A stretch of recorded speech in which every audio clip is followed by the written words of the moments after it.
Donc, un update visuel très rapide. J'ai pas eu le temps de faire planification ou quoi que ce soit. Là. Fait qu'on est rendu là. Ça, c'est le frame au complet avec le dôme tout installé.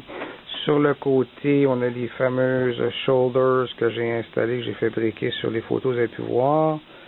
Mes boîtes qui contiennent mes batteries.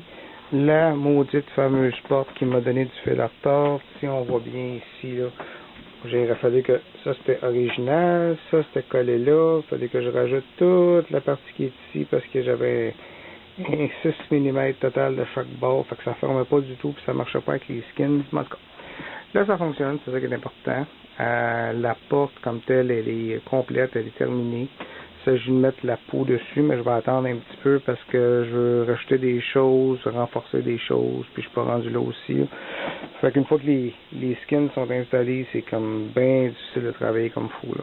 Fait que la porte, c'est une porte style frigidaire, ce qui veut dire que quand j'enlève la porte, les lumières s'allument. C'est fait avec des aimants de chaque côté. On en voit ici des aimants. C'est des aimants super puissants. Tout ce que j'ai à faire, c'est de la mettre ici, la rentrer là. Et voilà. Et la lumière s'éteint. Et je veux la voir, je rallume, je vais juste tirer dessus. La lumière s'allume. C'est un principe comme une porte de frigidaire, si vous voulez, là, un petit switch avec une porte de frigidaire. Là. Simplement comme ça. À l'intérieur, j'ai mis une batterie ici. J'ai l'autre batterie qui s'en va là. Je vais peut-être avoir une troisième batterie super puissante à l'intérieur, 12 volts 18 ampères, c'est pas acheté encore. La deuxième batterie non plus n'est pas achetée. Fait que le setup là, de tous les fils, c'est un peu tout croche, mais c'est pas grave, c'est en pleine construction, c'est tout à fait normal. Donc en haut ici, j'ai un petit potentiomètre. Ça, c'est juste pour faire tourner le dôme. Là. Imaginez que c'est une télécommande à la place, là, parce que j'ai pas ma télécommande encore. J'ai le Siren Pen qui est là. C'est ça qui fait tourner le moteur. La partie en haut, c'est un petit régulateur de voltage 5 volts. Cette lumière, on peut voir, là, c'est super puissant. Là, ça éclaire super bien à l'intérieur. Donc, si je fais tourner le dôme, je fais juste tourner la petite manivelle ici. Le dôme tourne. Je me suis rendu compte en faisant tourner le dôme, par exemple, que le frame à une place, il est faible. Ici, c'est super fort. Ici, c'est super fort. Entre les deux, il n'y a rien. Fait que ça bouge comme ça. Fait que moindrement, je mets un petit peu de tension dessus.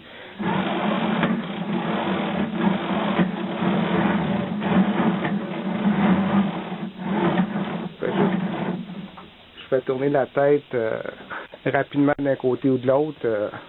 Ça fonctionne pas. Il y a beaucoup trop de torsion. Ce qui peut empêcher le frame, qui peut faire casser le frame aussi. Je vais enlever le dôme. J'ai changé ma base ici aussi.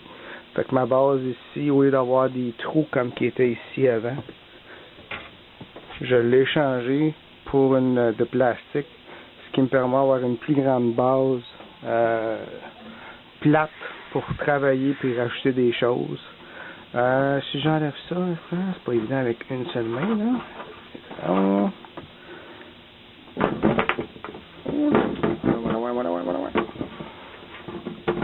Allez! Ici, j'ai l'anneau puissant, ce qu'on appelle le slip ring, qui est ici. Ce que ça fait, c'est que quand ça tourne les fils, il y a toujours un contact, mais il n'y a pas de... il n'y a pas que les fils se mêlent, il n'y a pas d'entreferchement qui appelle là. Fait que ça permet d'avoir de l'électricité qui fait passer l'électricité qui est ici. À droite, ça c'est mes fils électriques qui s'en vont là. À gauche, ça va être toutes mes données, là, des signaux que je vais envoyer au dôme pour faire certaines choses. Ici à l'intérieur, je vais avoir c'est un bloc de diffusion d'électricité, c'est toute la fuse. J'ai de la fuse principale, puis je vais avoir 6 autres circuits, un bus bar négatif qui va être ici. Ça, c'est sur charnière. La charnière est ici, là. Elle n'est pas collée encore après, mais quand je vais ouvrir ça ici, comme ça va être à l'intérieur ici. Évidemment, toujours pas facile avec une seule main. Ça va être comme ça ici installé. Là. Avec mon filage, mon électricité va passer des batteries qui sont en bas au système qui est en haut. Et voilà. Et le slip ring, j'ai mis un petit morceau de tape double côté pour vous montrer ce que ça donne. Fait qu'imaginez que ça, ça ici, oups, j'ai le doigt sur le micro encore comme tout à l'heure. Ça, c'est branché sur la partie ici, à l'intérieur, en dessous. Fait que ce que ça donne, c'est reste comme ça. Fait que quand je tourne le dôme, reste là. Fait que ça suit. J'ai toujours de l'électricité. Oups, c'est bien fait. J'ai toujours de l'électricité qui se promène. Ah, ça c'est ça. J'ai toujours de l'électricité qui se promène sans que le fil bouge, mais le signal passe pareil. Non, c'est ça qui est ça. J'espère que vous avez plu. La prochaine fois qu'on se revoit, je vais peut-être avoir plus d'updates. Suivez les photos. Je ne sais pas quand est-ce la prochaine fois ça va être, mais là, comme c'est là, ça avance bien. Puis je travaille sur mes jambes, mes legs cette semaine ou dans les courants des prochains jours. Fait que attention à vous autres, on se revoit à la prochaine activité. À plus!